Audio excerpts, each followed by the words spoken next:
Dari yang hadir di sini semuanya, berapa persen yang hafal tanggal hijriah kelahirannya? Luar biasa. Untuk momen yang paling berharga kelahiran kita, kita menggunakan tahun Masehi. Tahukah kita siapa yang membuat penanggalan tahun Masehi? Pertama kali. Baik. Memang rata-rata ini, tapi ini bukan berarti sebuah kesalahan, bukan. Beginilah hebatnya sistem dan hegemoni Barat Romawi terhadap umat Islam. Saya juga sama.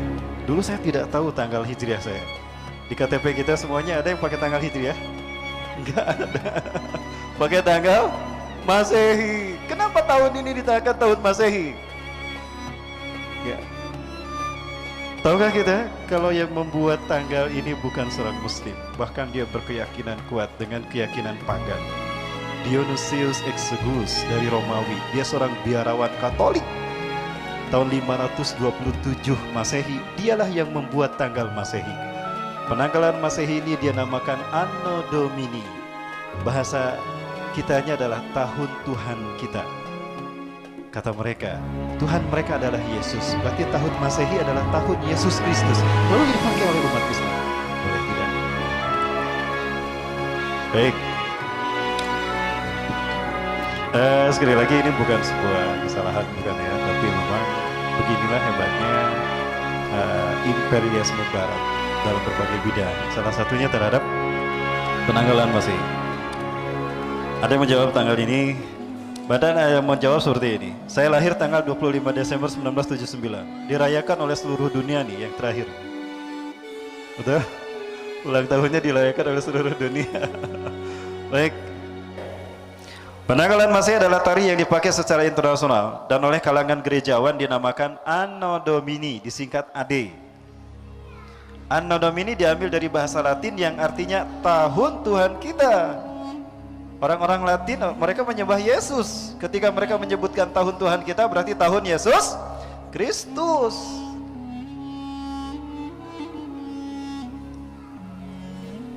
Rupanya ada seorang yang menangis ini. Jangan-jangan anak saya ini. Ya, atau juga disebut Common Era, CE ya, yang artinya era umum, terhitung sejak lahirnya Isa bin Maryam atau yang mereka sebut Yesus. Nah, maka petinggi gereja Katolik memerintahkan, di Vatikan memerintahkan kepada seorang biarawan terkemuka yang bernama Dionysius Exiguus pada tahun 527 Masehi untuk membuat penanggalan Masehi, peninggalan tahun Masehi yang titik tolaknya adalah kelahiran Yesus Kristus. Lahirnya Yesus disebutnya apa? Natal. Natal itu bahasa Latin, artinya lahir. Kalau lahir bahasa Arab, milad atau mulud. Lahir bahasa Arab mulud. Kalau orang Kristen Natalan, orang Islam sekali deh. Natal itu bahasa Latin, artinya lahir. Kata lahir dalam bahasa Arab disebutnya mulud. Jadi lamun orang Kristen Natalan, orang Islam muludan. Boleh nggak muludan? Kan kata Rasulullah tadi, la tatsluni kama utiratin Nasara Isa bin Maryam. Jangan kalian kultuskan aku sebagaimana orang Nasrani mengkultuskan Isa bin Maryam. Asok tuturut monding atuh. Monding gitu turutan. Duh, Bapak Ibu pun tanya rada heureuy ya. Siapa yang melayakan muludan pertama kali? Solehuddin Al-Ayyubi. Tidak ada muludan di zaman Rasul, para sahabat dan ulama-ulama salafus soleh. Tidak ada. Baik. Penanggalan tahun Masehi yang dibuat oleh Dionysius Exiguus itu hanya 10 bulan pada awal mulanya. Bulan yang pertama bukan Januari. Bulan yang pertama adalah bulan Martius. Ya. Dikaitkan dengan dewa Mars. Kita tahu bahwa bangsa Romawi ini adalah kaum pagan penyembah banyak dewa. Dan dewa-dewa yang mereka sembah, mereka yakini, mereka imani dibentuk, dibuat patungnya. Maka bertengger di kekaisaran Romawi patung-patung dewa-dewa mereka. Ayah Dionysius, Hirakal, ya Jupiter, Apollon. Dan begitu pula yang didapati oleh Ashabul Kahfi di Philadelphia, Damaskus, Suriah. Ya, 100 tahun setelah Nabi Isa alaihissalam diangkat lagi. Nah, kemudian itu bulan pertama, Martius. Nah, bulan kedua itu terkait dengan ritual penyambutan musim semi. Karena di 3 bulan sebelumnya, ya, Januari, Februari, Maret itu mereka mengalami musim dingin. Maka di bulan berikutnya itu dalam keadaan musim semi, mereka sambut dengan sukacita. Maka diadakan ritual penyambutan musim semi. Ritual itu dinamakan Aperini. Jadilah ritual itu di waktu di mana ritual itu dilakukan dinamakan bulan Aprilius. Orang-orang Romawi selalu menggunakan us-us dalam menamai sesuatu. Makanya kaisar-kaisar dan nama-nama Romawi itu ada usnya. Maximilianus, Adrianus, ya, Heraklius, Kang Engkus, Mang Ius, Kang Uus. Jadi ke Sunda ke bawah-bawah. Baik, eta yang berdarah Romawi tapi cicing di Sunda, ya. Baik. Ada bulan Meius dikaitkan dengan Dewa Maya. Konon kalau tidak salah Dewa Maya ini dewa senandung. Ya, jadi kalau pengen punya anak bisa nyanyi kasih nama Maya, pasti bisa bersenandung, ya. Betul ya, nama Maya jago nyanyi ya. Ada Maya Romantir, Maya Estianti, ada duo Maya. Ya, kumaha Ustad lamun laki jago nyanyi, Mayo berarti. Kemudian ada Junius dikaitkan dengan dewa Juno. Nah, selebihnya itu disebut Quintrilis ke-5, Sextilis ke-6, September ke-7, Oktober ke-8, November ke-9, Desember ke-10. Desember ke-10, lamun Desember silakan. Baik, nah namun ketika dihitung dan digunakan ternyata ada selisih, ada sisa kosong 60 hari untuk sampai ke bulan Martius lagi. Oh, berarti kurang 2 bulan dia. 60 hari itu dibagi 2.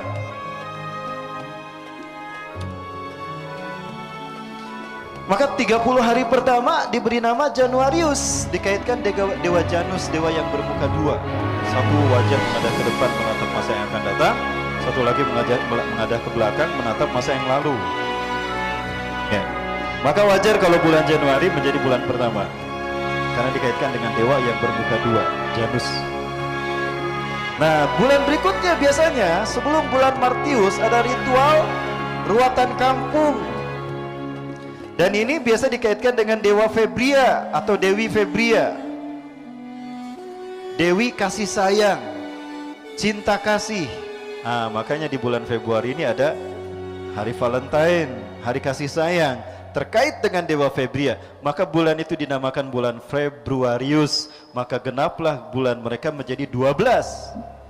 Maka tergeser bulan Quintrilis yang tadinya ke-5 jadi ke-7. Julius Caesar melakukan penanggalan yang lebih apik dihitungan dengan jumlah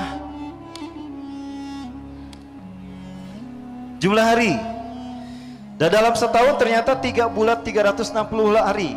Dalam setahun itu jumlah hari ada 365,25 hari. Berarti dalam satu hari,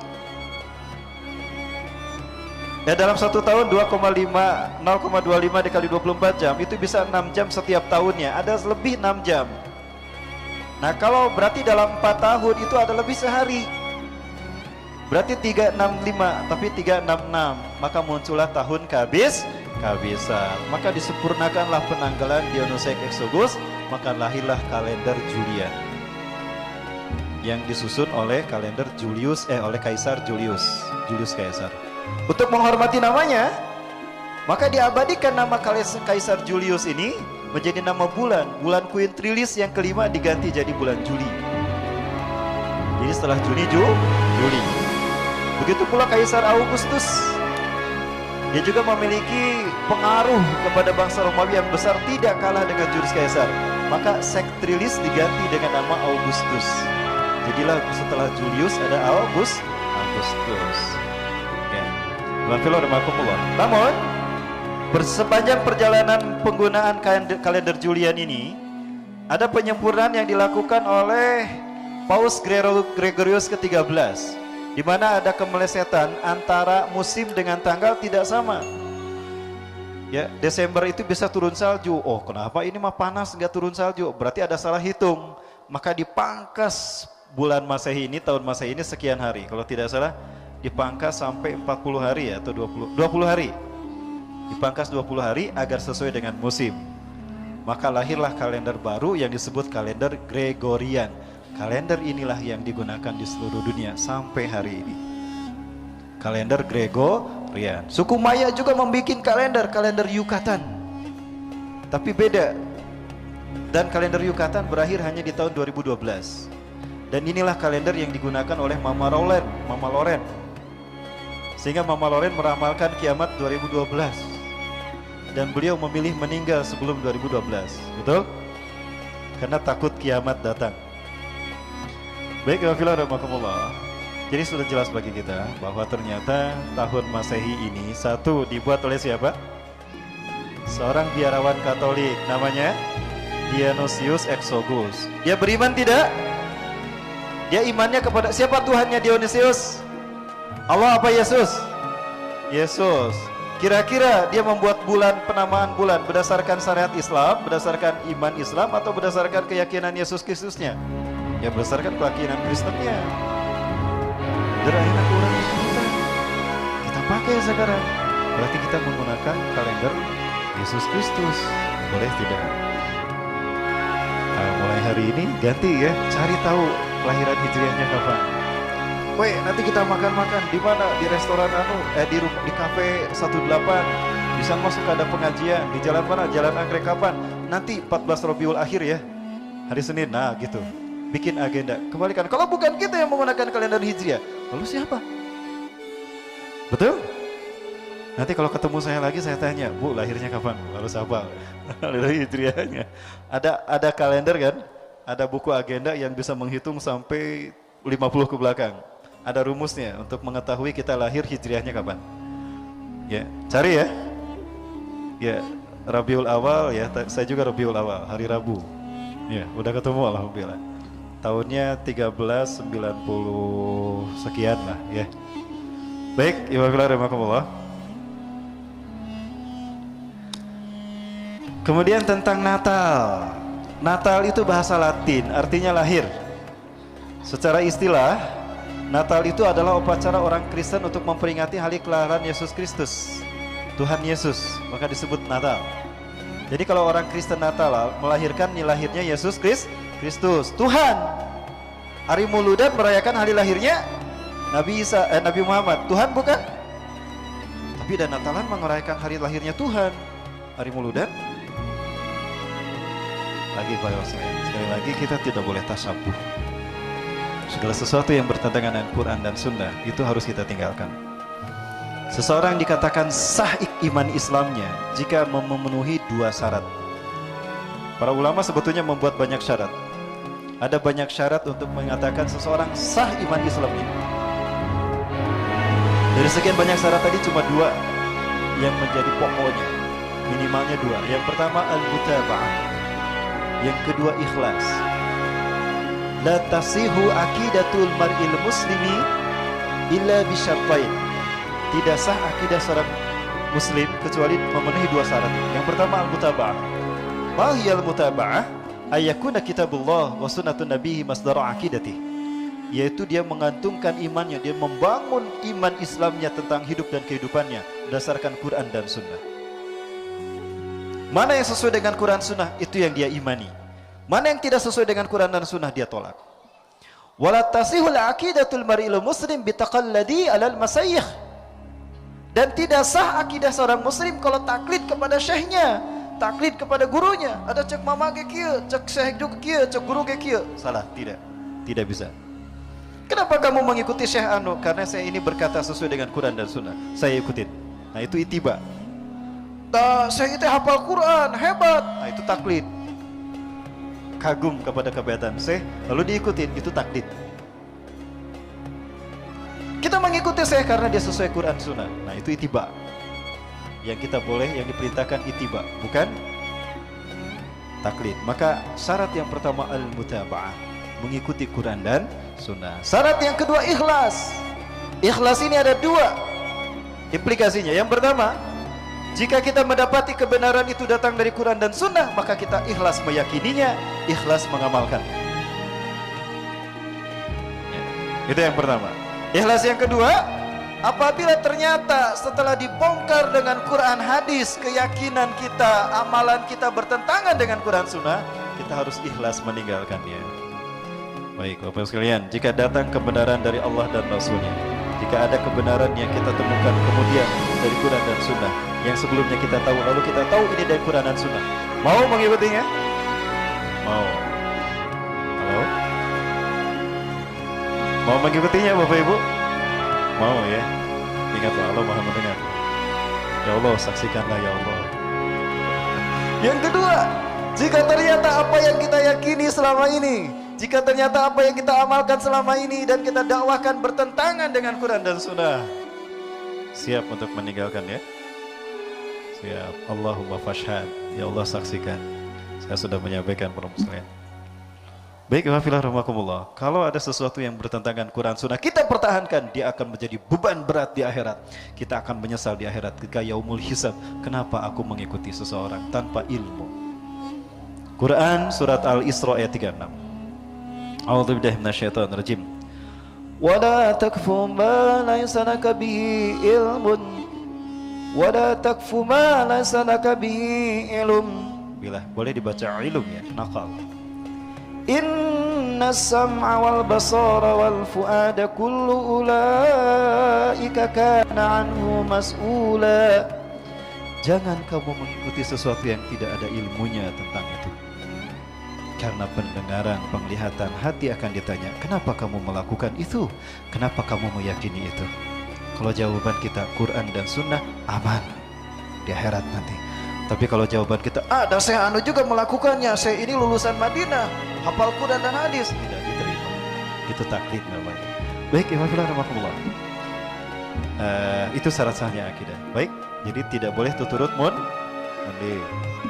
Kau mau tuturut munding banyak sah mundingna ahli kitab. Ya, tuturut mundingnya ahli kitab, betul? Kita lihat. Paus Liberius ternyata orang yang pertama kali membuat konsep Natalan sebagai konsep lahirnya Isa Yesus Kristus. Ya, betulkah Yesus Kristus lahir 25 Desember? Bapak Ibu yang mati Allah, Vatikan itu adalah tempat markas dari gerakan-gerakan Kristen Katolik. Mereka sama sekali berbeda dan jauh bertolak belakang dengan keyakinan Kristen sebelumnya. Mereka adalah Kristen yang nyeleneh, maka disebut Katolik, dan mereka mengambil kayak keluar ya, misalnya ngadangu kayak kasinggung. Ini ke dalam ya, ya di dalam. Baik. Nah mereka ini kemudian membuat sebuah gerakan untuk mendakwahkan paham-paham mereka yang dikaitkan dengan penyembahan dewa matahari. Yang maksudkan dewa matahari ini adalah dewa matahari ya. Nanti kita lihat, waktunya masih panjang kan? Kita lihat dewa matahari di seluruh dunia. Ternyata dewa matahari bukan satu, ada banyak dewa matahari. Semuanya lahir di 25 Desember dan lahir dari seorang perawan Isis Mary. Ya. Nah paham keyakinan dewa matahari ini dibawa oleh Vatikan ke bangsa Romawi yang saat itu bangsa Romawi meyakini Yesus Kristus sebagai Tuhan mereka. Ya. Betulkah Yesus lahir di 25 Desember? Ya.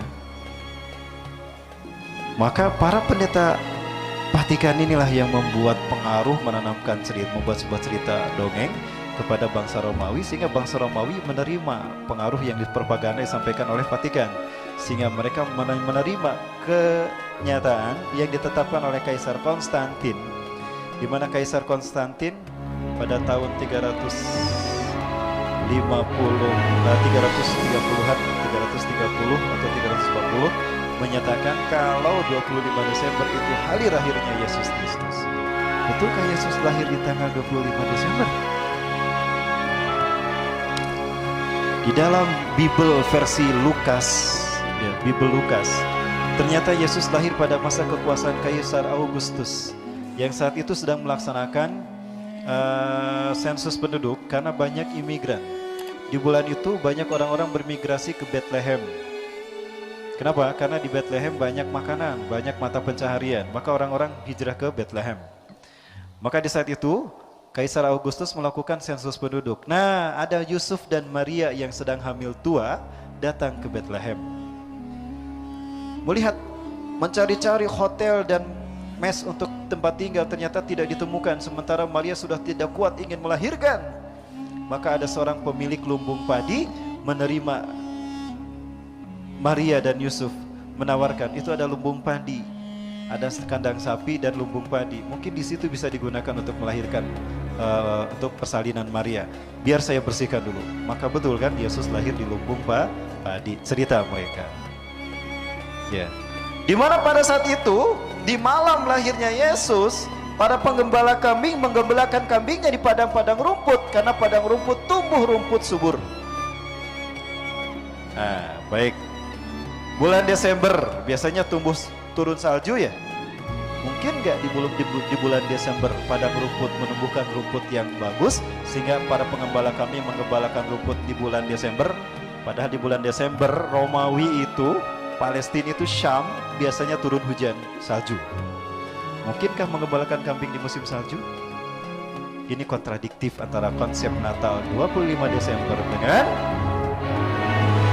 Bible sendiri, ya, Bible Lukas. Begitu juga dengan Bible Matius. Pasal 2 ayat 1, 10 dan 11. Sesudah Yesus dilahirkan di Bethlehem di tanah Yudea pada zaman Herodus yang agung, datanglah orang-orang Majusi dari timur ke Yerusalem.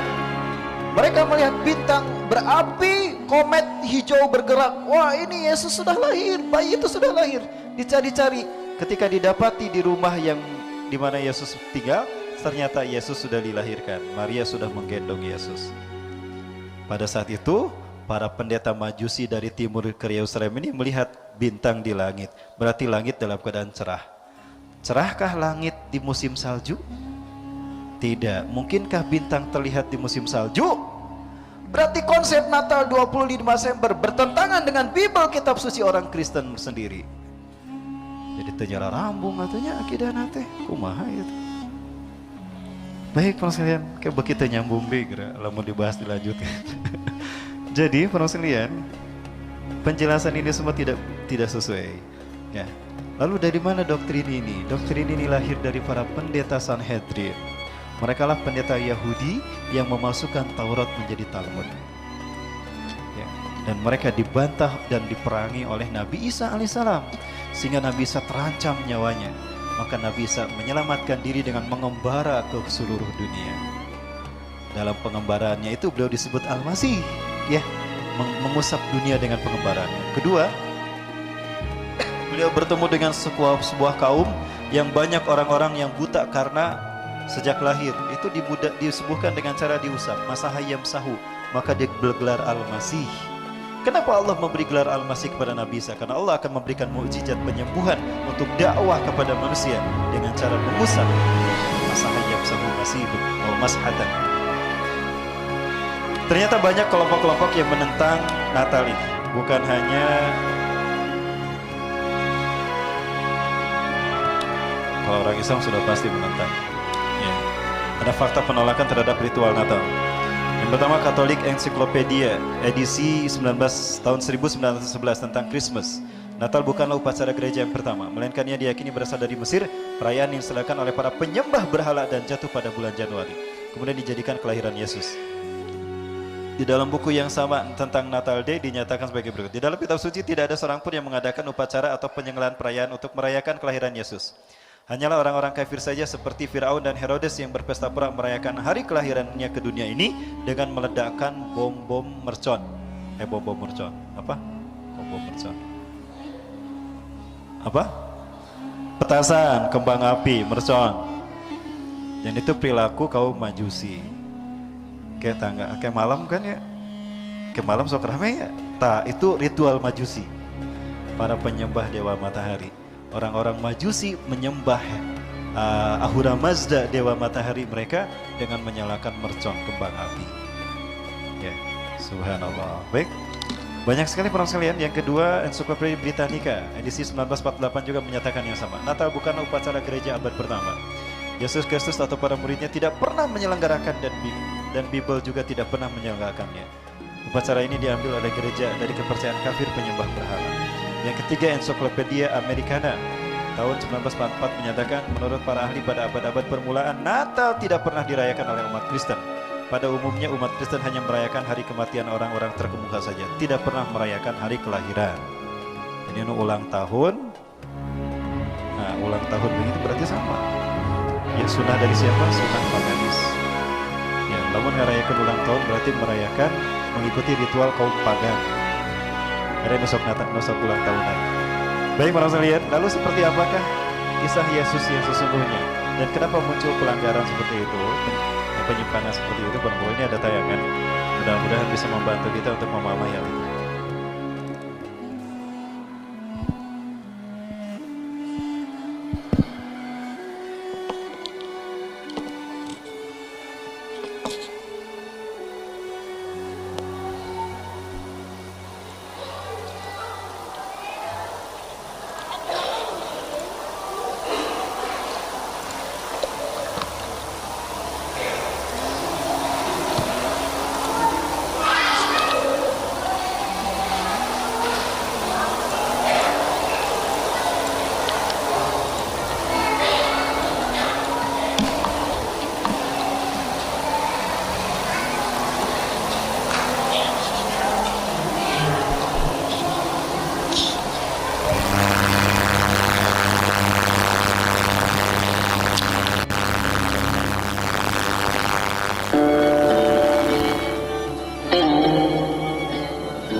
This is Horus. He is the sun god of Egypt of around 3000 BC. He is the sun anthropomorphized, and his life is a series of allegorical myths involving the sun's movement in the sky. Perhatikan bentuk gambar Horus, mulai dari ujung kepala mulai dari atas sampai bawah. Perhatikan. Broadly speaking, the story of Horus is as follows. Horus was born on December 25th of the Virgin Isis and Mary. His birth was accompanied by a star in the east, which in turn 3 kings followed to locate and adorn a newborn Savior. At the age of 12, he was a prodigal child teacher. At the age of 30, he was baptized by a figure known as Anup, and thus began his ministry. Horus had 12 disciples he traveled about with, performing miracles such as healing the sick and walking on water. Horus was known by many gestural names such as the Truth, the Light, God's Anointed Son, the Good Shepherd, the Lamb of God, and many others. After being betrayed by Typhon, Horus was crucified, buried for 3 days, and thus resurrected.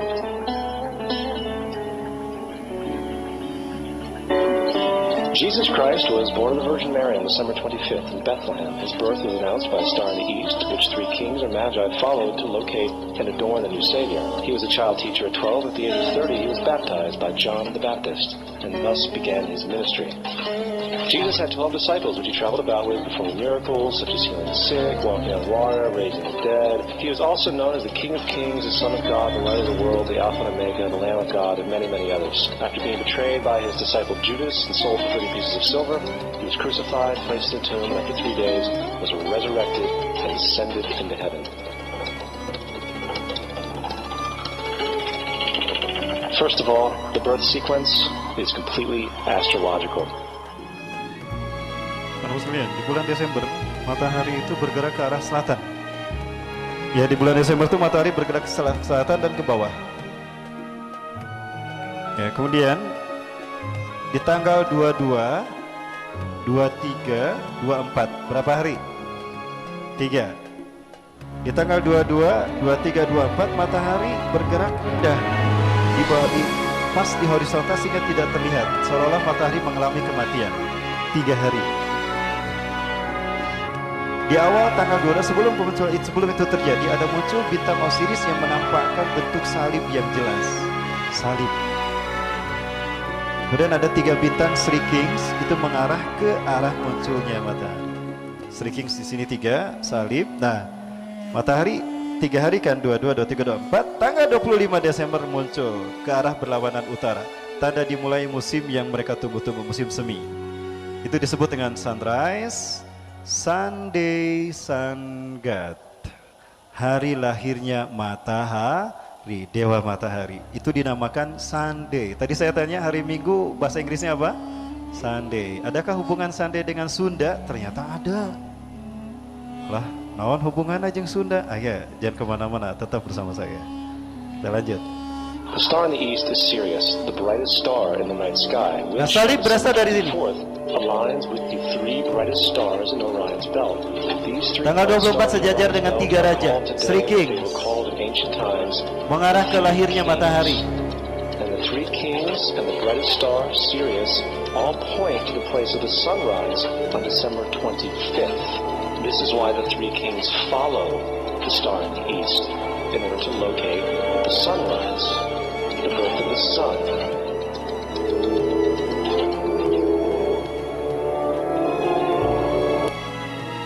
Filosofi Tuhan Dewa Matahari belum pernah muncul dan terpikir oleh bangsa Romawi. Itu diusung oleh para Sanhedrin yang berkedokan Vatikan. Mereka ingin menjajah Romawi, maka keyakinan Romawi itu harus dirampas dan Romawi harus meyakini keyakinan mereka. Tapi tidak mungkin mereka berhasil menjajah Romawi, maka keyakinan Romawi diadopsi, digabungkan dengan keyakinan Dewa Matahari mereka. Maka pada akhirnya bangsa Romawi menerima Kaisar Konstantin yang memutuskan 25 Desember lahirnya Yesus Kristus, padahal hari lahirnya Dewa Matahari.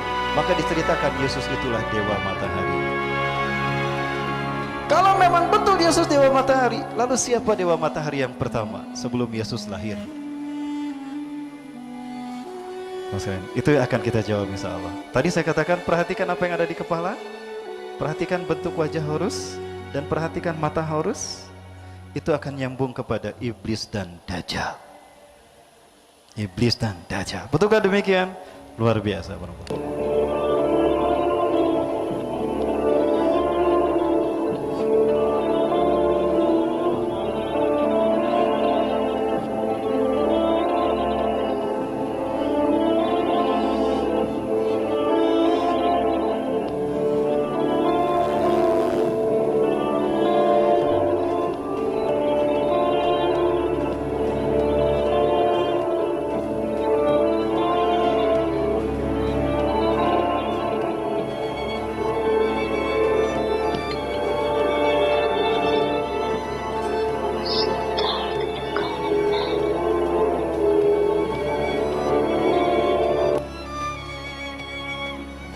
Di saat Osiris berkuasa di Mesir sebagai penguasa Mesir, raja Mesir, saat itu muncul fitnah.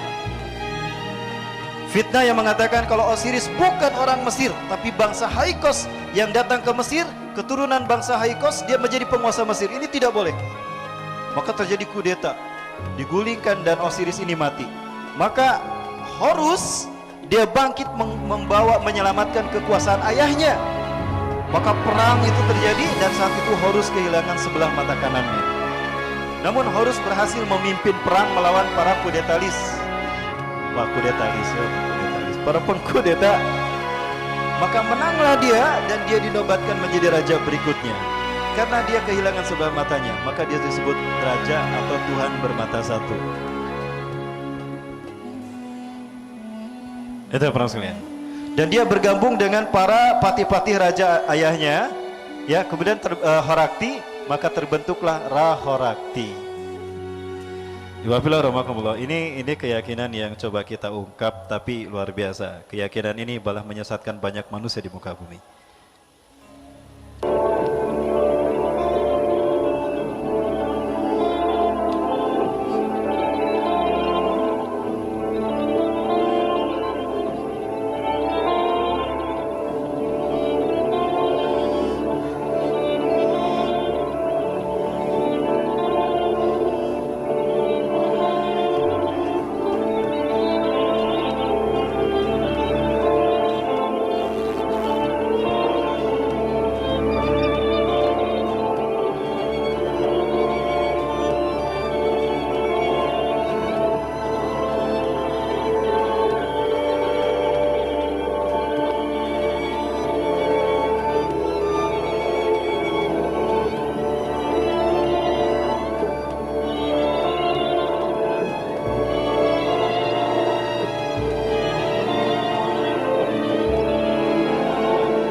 Doktrin Dewa Matahari sempat dijadikan sebagai akidah Ratu Balkis.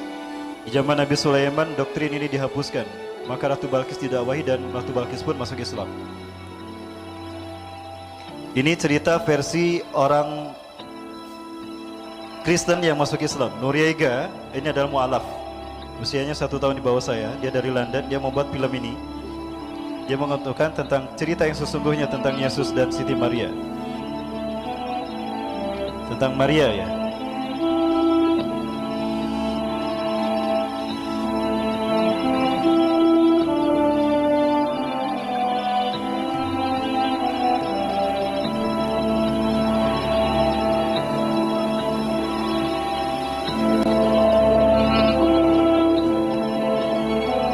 Malaikat Jibril datang memberikan kabar gembira pada Siti Maryam. Walaupun Siti Maryam berat dan belum bisa menerima dengan maksudnya dengan lapang dada karena beliau harus melahirkan anak tanpa seorang ayah, tanpa seorang suami. Apa kata-kata saya kepada manusia jika manusia membenarkan itu? Jika nanti orang-orang menanyakan siapa ayah dari bayi yang kau lahirkan ini, apa yang harus aku katakan Jibril? Itu yang membuat Siti Maryam bingung. Sampai-sampai Siti Maryam mengatakan, aduhai kiranya aku tidak terlahir sebelum ini. Pasti aku tidak akan merasakan kebingungan seperti ini. Baik. Nah, di sini disebutkan Agustus, bukan bulan Desember. Karena rasa malu akan melahirkan tanpa seorang ayah, tanpa seorang suami. Ayah bagi anaknya, suami bagi dirinya. Maka Siti Maryam pergi mengembara ke Nazaret, tempat di mana Nabi Isa dilahirkan, di padang yang tandus, bersandar kepada sebuah pohon kurma yang tadinya kurmanya mati, kering. Ya, mohon maaf di pause dulu Bu rekamannya, ini saya terangkan dulu. Gak apa-apa direkam lagi. Begini, biar jelas para pemirsa lain ya. Nah, Siti Maryam ketika itu tidak kuat melahirkan, bersandar dan berpegang kepada batang pohon kurma. Dan beliau tangan kanannya memegang pohon kurma, tangan kirinya memegang perutnya, menekan sambil mengeluarkan. Setelah melahirkan, dia kelelahan, kehabisan tenaga. Maka malaikat Jibril datang, ya, memberikan pertolongan kepada Siti Maryam. Hei Maryam, gerakanlah. Belum dikasih air dulu. Malaikat Jibril datang, mengentakkan sayapnya 3 kali ke tanah, maka retak sampai ke kakinya Siti Maryam. Kemudian Siti Maryam mengangkat kakinya, ternyata keluar air tuh. Dari situlah Siti Maryam minum untuk memulihkan energi tubuhnya, dan dengan air itu pula dia mencuci tangannya dan memandikan Nabi Isa alaihissalam. Ya, setelah itu malaikat Jibril memerintahkan, goyangkanlah pohon kurma yang kau sandari itu. Ketika dilihat ternyata pohon kurmanya sudah berbuah. Padahal tadi waktu bersandar pertama kali dalam keadaan kering. Itulah kuasa Allah. Pohon kurma itu pun berbuah sebagaimana kurma-kurma di sekitarnya berbuah. Ingat, pohon kurma berbuah. Apakah di bulan Desember? Adakah pohon kurma berbuah di bulan di mana musim salju turun? Tidak mungkin. Kalau Agustus September bisa dipercaya, kalau Desember tidak mungkin. Berarti Nabi Isa tidak lahir di bulan Desember. Berarti Natal 25 Desember hari Yesus Kristus itu bohong. Tapi jutaan manusia merayakan sebuah kebohongan, dan akidah mereka pun bohong. Betulkah demikian? Masih ada waktu? Masih ada waktu. Baik, jangan salah. Bukan hanya orang-orang Kristen yang terjebak oleh makar gereja Vatikan. Umat Islam juga banyak terjebak. Selain kepada perayaan hari tahun baru, juga ada yang terjebak di mana umat Islam sholat di sebuah masjid di mana masjidnya penuh dengan simbol-simbol pagan, simbol-simbol dewa matahari. Betulkah demikian? Saya pindahkan ke sini ya dari HP saya. Ini langsung saya sorot dari HP saya. Saya datang ke lokasinya, saya lihat, saya sorot, saya perlihatkan pada para hamba Allah. Akan sesuai dengan materi yang kita bahas. Kelola air.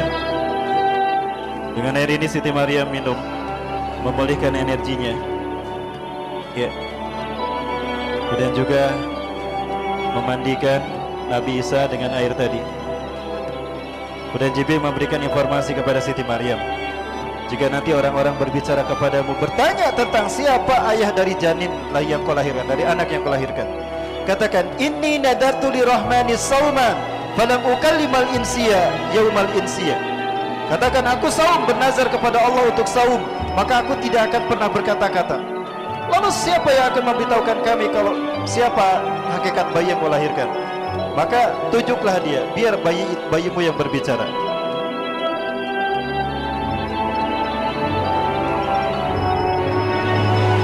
Benar terjadi, Siti Maryam ditanya begitu oleh para rahib Yahudi, pendeta Sanhedrin. Maka Siti Maryam mengarahkan kepada Nabi SAW. Mereka tertawa, bagaimana kita bisa berbicara dengan anak yang baru kau lahirkan dalam gendongan? Maka mukjizat pun terjadi. Wa yukallimun nasa fil mahdi. Ya. Maka berkatalah Nabi SAW ketika masih dalam buaya. Ini kata-kata Nabi Isa kepada mereka.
Allah wahyukan, Allah ajarkan menulis kepada Nabi SAW. Allah ajarkan hikmah Taurat dan Injil.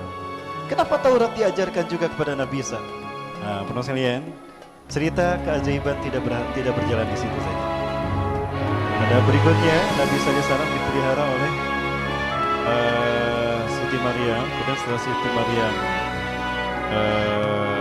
Nabi Isa sudah agak beranjak anak-anak, ya remaja, berusia 7 tahun, dipelihara oleh Nabi Zakaria, dibawa ke Baitul Maqdis, Masjidil Aqsa. Nah, di Masjidil Aqsa inilah terjadi sesuatu. Ternyata para pendeta Sanhedrin yang memasukkan Taurat, mereka merubah-rubah Taurat dengan ayat-ayat palsu mereka. Ya, yuharifunal kalima mawadih. Mereka merubah satu ayat dari tempatnya.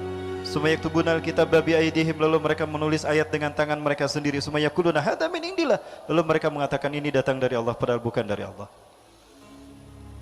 Setiap kali pendeta Sanhedrin yang memasukkan Taurat, ceramah tentang Taurat, dibantah sama Nabi Isa. Kieu Taurat teh, da yang saya terima dari Allah mah enggak begitu. Naik eta mah kana meja Nabi Isa.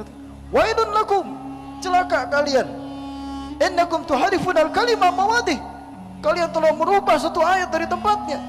Taurat yang kalian maksud tidak begitu. Bla bla bla bla bla, dibacakan sama Nabi Isa. Allah, kanyahoan selama ini kita membohongkan Taurat, gak ada yang membantah. Giliran aya nu bantah, budak leutik nu bantah. Isa bin Maryam. Setiap kali pendeta Sanhedrin ceramah tentang Taurat, dibantah sama mereka, sama Nabi Isa. Maka lama-lama para pendeta ini berkumpul. Iya budak lamun diantep tekor orang kanyahuan bohongna. Jadi kumaha atuh? Bunuh dia. Tong salah goto, kumaha piraku kudu dibunuh. Kalau nggak dibunuh, kita tidak aman. Oke, kami sepakat dibunuh. Kumaha carana? Kita ini kan pinter, cerdas. Ayat Allah aja kita hapus, kita karang sendiri. Kita bikin aja cerita. Cerita apa? Cerita Tuhan bingung. Maka muncullah doktrin Tuhan bingung. Kok bisa Tuhan bingung? Bukan, sudah cerita sendiri. Ini saya baca dalam ketika saya kuliah ilmu perbandingan agama dulu ya. Saya baca ada referensi tentang Bible, ya kitab-kitab terdahulu. Nah, Orang-orang Yahudi Sanhedrin di zaman Nabi Zakaria dan Nabi Isa, mereka membuat cerita.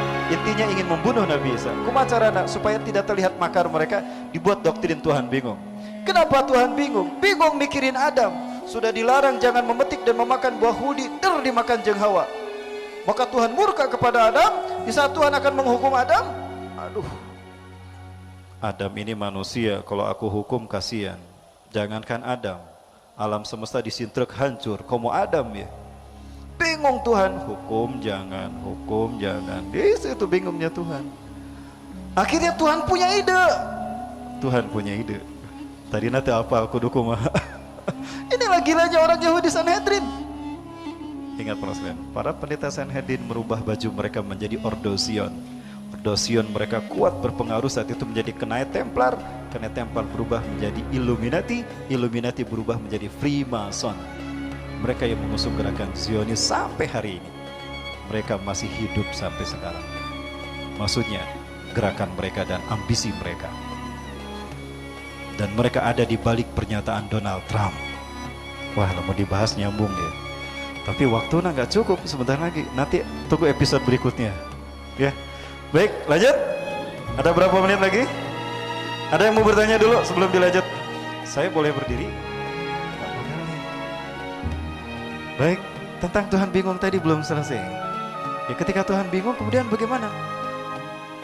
Tuhan punya ide. Aku ini Tuhan. Tuhan itu immortal, tidak mati. Wah, Jibril, catat, bikin maklumat Tuhan Jibril.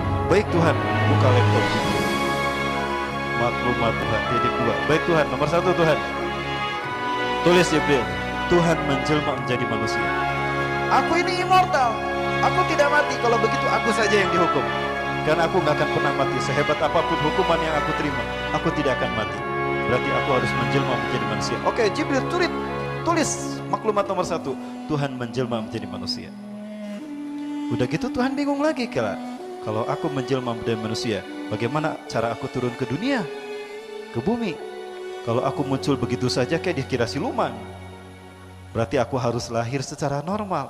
Jibril, nomor 2 Jibril, Tuhan lahir secara normal. Ketika itu bingung Tuhan juga. Apa kebingungan yang ketiga? Kalau aku lahir secara normal, siapa wanita yang layak melahirkan? Tuhan. Maka di TSBW banyak begini, siapa yang layak melahirkan? Tuhan. Akhirnya Jibril interupsi, ngangkat tangan. Tuhan, boleh saya ngasih masukan Tuhan? Jibril, Tuhan tidak tahu dikasih masukan sama Jibril. Apa Jibril? Tuhan, kau dulu pernah mengutus saya ke Nazaret, ke Bethlehem. Di sana ada seorang wanita suci, hidupnya hanya untuk beribadah kepadamu, dan dia belum pernah ada yang menyentuh Tuhan. Siapa dia Jibril? Masa Tuhan tidak tahu? Dia Maryam, putri Imran dari Hannah binti Fakus. Benar Jibril? Iya. Hanya ada Tuhan gak Jibril? Baik, kullah Jibril li'anin sangfuh min ruhi ihbitil arad. Turun Jibril kamu ke bumi. Kullah li'anin sangfuh min ruhi ilaiha. Katakan kepada Maryam, kalau aku akan meniupkan ruhku ke dalam rahimnya, agar aku lahir dari rahimnya. Maka lahirlah Yesus Kristus untuk menebus dosa Adam, untuk ditutupi agar cerita ini tidak terlihat, untuk menebus dosa manusia. Kok dipuguh-puguh ayah dosa manusia kudu ditebus? Di mana? Naon kesalahan manusia? Adam. Ini kebohongan yang dikerang oleh pendeta Sanhedrin. Cerita ini kemudian dihasutkan kepada raja-raja Romawi, yang terhasut diantaranya Herodus yang agung. Maka saat itu dia marah dan dia mengejar-ngejar Nabi Isa. Kemana Nabi Isa pergi dikejar. Sampai saat Nabi Isa akan ditangkap, Nabi Isa sempat berpesan, Herodus yang agung akan datang menangkap kita. Maka aku perintahkan kalian melindungkan diri, sembunyilah kalian. Tapi ingat, kelak di antara kalian ada orang yang berkhianat kepadaku dan dia menggantikan tempat kedudukanku. Salah satu ada orang yang ke-13 datang. Tadinya dia pengikut Nabi Isa ada 12, di antaranya ada Barnabas dan Yakobus. Lalu Yudas Iskariot datang sebagai orang yang ke-13. Ya. Tidak ada yang curiga kepada Yudas kecuali Barnabas. Ya hayes Yudas ya. Wah ia dajjal. Nah, Barnabas tuh pengikut Nabi Isa yang cerdas. Nah, Nabi Isa mengatakan kelak di antara kalian ada orang berkhianat kepadaku dan dia akan menggantikan tempat kedudukanku. Barnabas mencatat betul tuh kata-kata Nabi Isa. Betul. Ketikanya semuanya bersembunyi, Herodus datang dengan pasukannya dan pendeta Sanhedrin ada. Aku tahu kalian bersembunyi di sekitar sini. Siapa di antara kalian yang mau memberitahukan di mana Isa bin Maryam bersembunyi?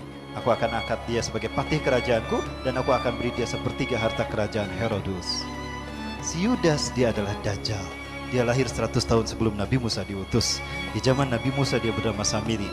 Setiap nabi yang dia temui dia berganti nama. Di zaman Nabi Isa berganti nama menjadi Yudas Iskariot. Dia butuh harta untuk keliling dunia. Dia butuh kekuasaan untuk mempengaruhi manusia. Maka dia membutuhkan itu. Maka keluarlah dia. Aku tahu di mana Isa bin Maryam bersembunyi. Ikuti aku. Ketika dia akan masuk ke tempat Nabi Isa bersembunyi, Allah berfirman pada Nabi Isa.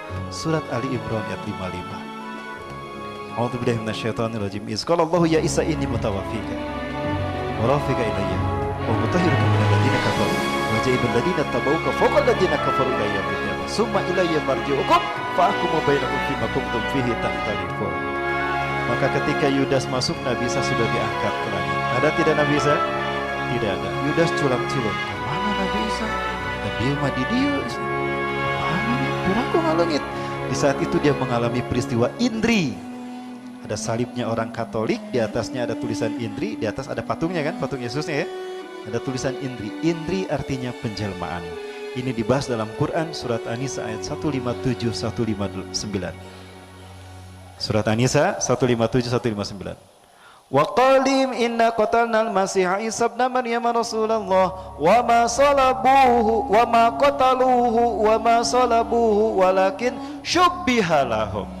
Dan perkataan klaim para orang-orang Yahudi Sanhedrin, kami telah membunuh Isa bin Maryam Rasulullah. Mereka tidak membunuhnya. Kalau tidak dibunuh mati tidak? Berarti Nabi Isa masih hidup? Masih hidup. Di mana Nabi Isa sekarang berada? Di langit, diangkat oleh Allah. Kan tadi warafika ilayya, dan aku akan mengangkatmu ke sisiku. Wa masalabu, dan tidak pula menyalibnya. Lalu siapa yang disalib kalau bukan Nabi Isa? Yudas yang diserupakan menjadi Nabi Isa alaihissalam. Ketika dia disalib, digolerkan, ditidurkan, dia melihat Nabi Isa diangkat ke langit. Di situ dia berseru pada Nabi Isa, Eli Eli lama sabahtani, Tuhanku Tuhanku kenapa kau tinggalkan aku? Eli Tuhan bahasa Ibrani. Bahasa Romawi Eli itu Tuhan. Ada Bu Eli di sini? Ya. Baik, Ibu Eli ganti nama ya Bu. Eli itu artinya Tuhan Bu. Baik, aduh panjang sekali materinya ya. Kira saya bisa singkat. Kita belum bicara tentang Sunda nih. Baik, penuh sekalian, saya duduk lagi kan. Kemudian apa yang terjadi? Ringkas cerita penuh sekalian. Ada hal menarik tentang Yudas Iskariot. Dan saya yakin dia Dajjal. Kenapa? Ada hadis Rasulullah SAW. Baba sabda nabiyan kutun min adami ila takum musaila yusi ummatahu syan fitnatin masih Dajjal. Tidaklah Allah mengutus seorang nabi pun sejak Adam sampai hari kiamat, melainkan memberitahukan pada kaumnya, hati-hati dengan fitnah Dajjal.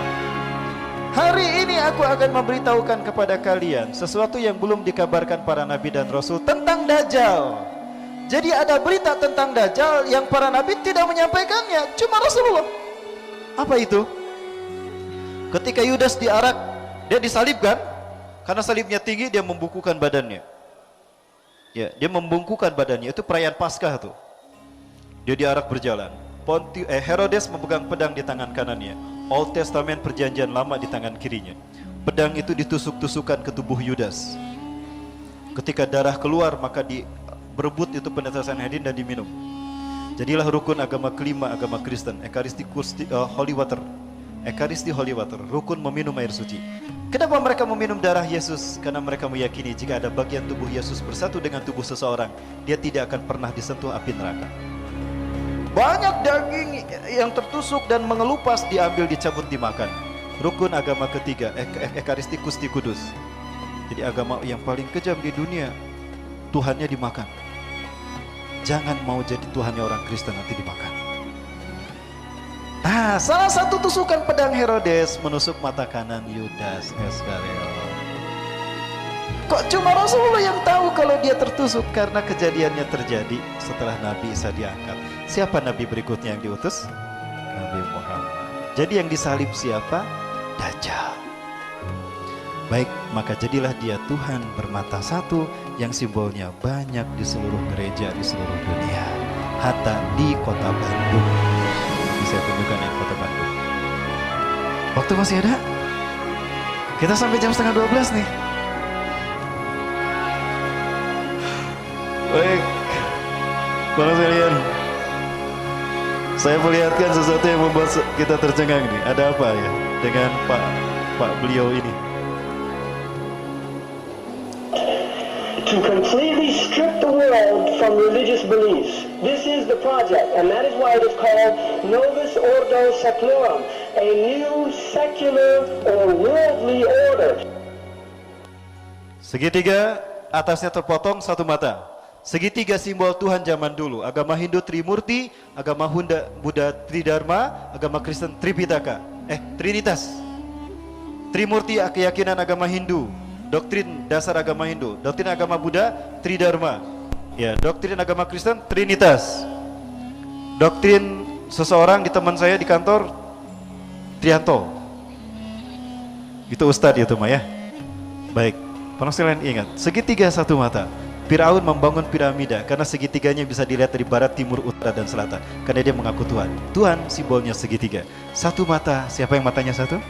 Dajjal. Berarti segitiga satu mata, simbol Dajjal.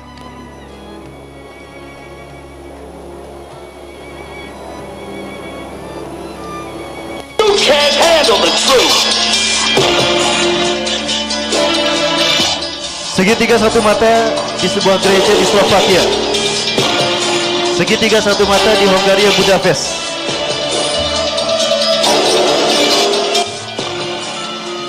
Di dalam gereja Saint Annie, segitiga satu mata. Ya, katedral di Amerika, segitiga satu mata. Di Amerika Serikat, segitiga satu mata. Dom in Italia, Filipina, Polandia, Krakow, Warsawa, Republik Czech, Utah, Amerika Serikat, Prancis, Domin.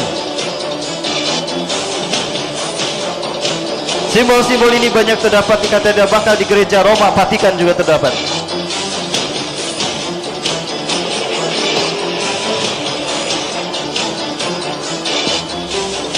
You can't handle the truth. Segitiga burung Yesus Kristus, segitiga satu mata. Segitiga di Vatikan, satu mata. Prancis ini pernah ada di sebuah masjid di Jawa Barat, kebanggaan rakyat Jawa Barat. Alhamdulillah sekarang sudah dirubah dengan lafaz Allah dan Muhammad. Baik penonton sekalian, ini yang terakhir ya karena udah mau selesai. Ini saya mau perlihatkan di kilometer 88 tol Padalenyi. Sebuah masjid baru berdiri di sana, ada simbol ini. Boleh saya perlihatkan? Tapi saya pindahkan dulu ya. Kang, saya minta waktu, masih ada 5 menit? Ada. Boleh 5 menit Kang ya? Sebelum diberesin. Saya pindahkan dulu sebentar.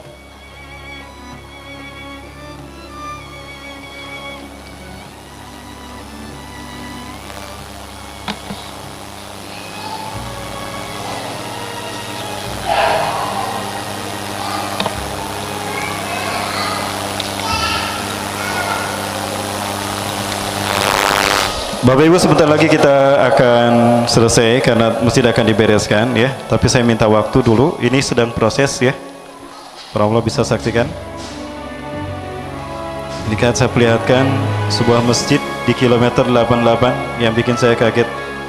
Sengaja saya mampir dulu ke dalam masjid ini, ingin membuktikan betulkah berita orang ini benar. Ada simbol-simbol yang mengagetkan kita sebagaimana yang kita lihat. Sambil ini berlangsung, saya lanjutkan dulu film ini.